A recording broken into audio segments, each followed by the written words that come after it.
So, where are you headed?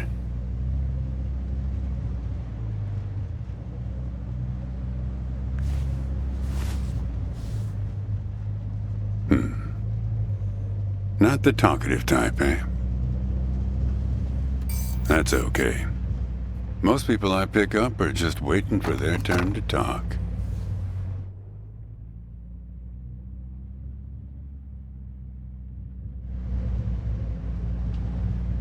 Want a raisin? They're from my farm.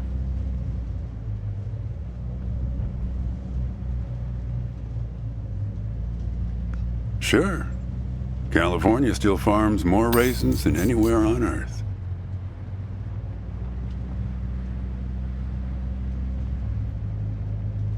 Go ahead. Those are Thompson's seedless raisins. Delicious.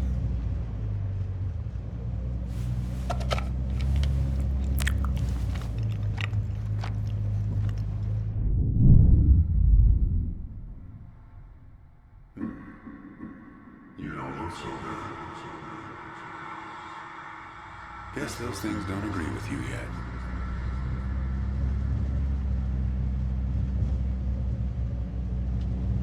You want to know the clearest evidence that reality isn't real?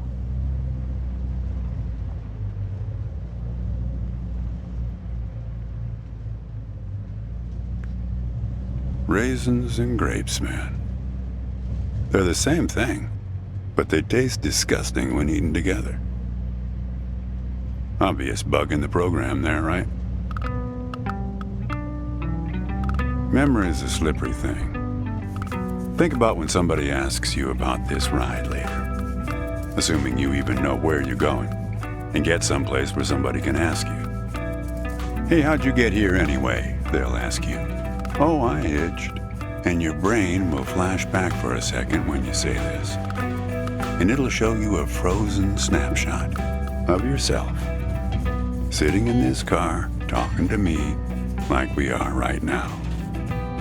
But which moment will it actually show you? Will it be this one? Or this one? Or this one? We think we remember how people really were, how our lives together really were. But when we think back to them, even the people we cared about the most, all we're doing is snatching moments out of the air.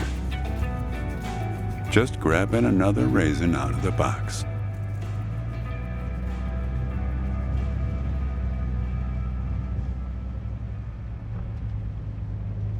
My wife. She's dead now, but you probably guessed that. Thanks. But you don't look like you're doing so well yourself. Takes one to know one, right? I can always spot someone who's grieving along this highway.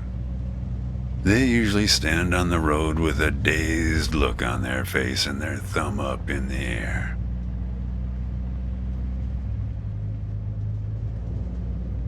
No, I don't know you.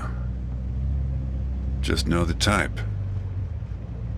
My wife, if I'm totally honest with you, I don't really remember what she looked like. Remember everything about her, just not her face. Some people have faces that are easy to remember. Doesn't seem fair.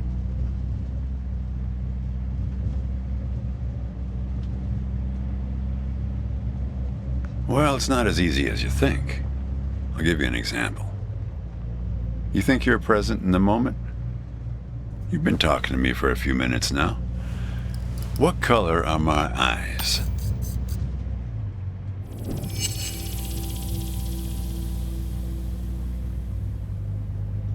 Nope. Well, like I said when I picked you up, some people are just waiting until it's their turn to talk. Hey, kid. Do me a favor and close the window, would you?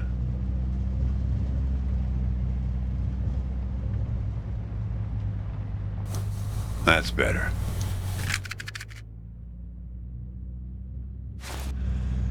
Now, where were we? What you got there?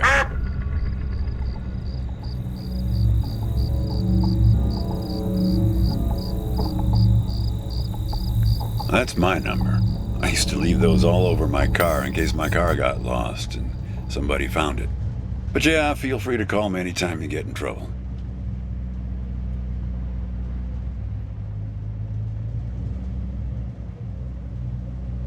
Not much profit in talking geography with someone who doesn't know where he's going or where he's from. But if you want to know, the trunk of this car is full of 4 bushels of raisins that I'm driving to my brother's place in Intercourse. That enough info for you, Copernicus?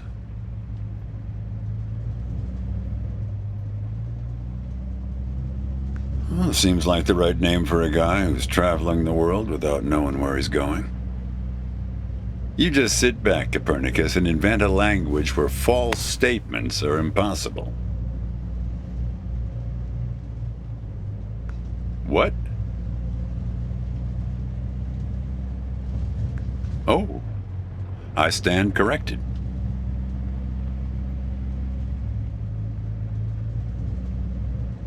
You know, when I was a kid, my brother and I used to drive our parents crazy on long drives like this. Our folks wouldn't let us listen to the radio in the car. So we used to make up these songs about food on long drives to pass the time.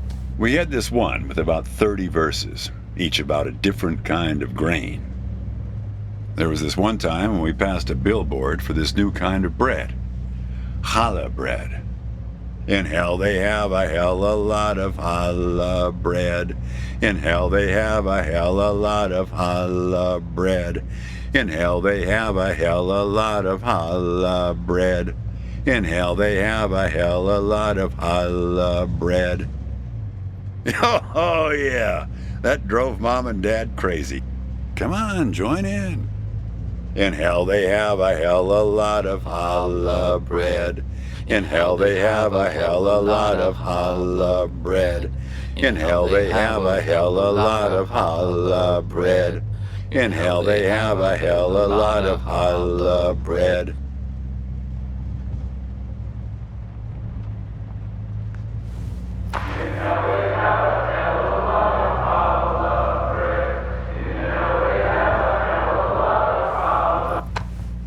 Actually, I'm beginning to understand my parents' perspective. Getting older's funny. It's like reading a book where less and less happens, but the writing gets better and better. You got that right, kid. Let me tell you, getting old is no picnic.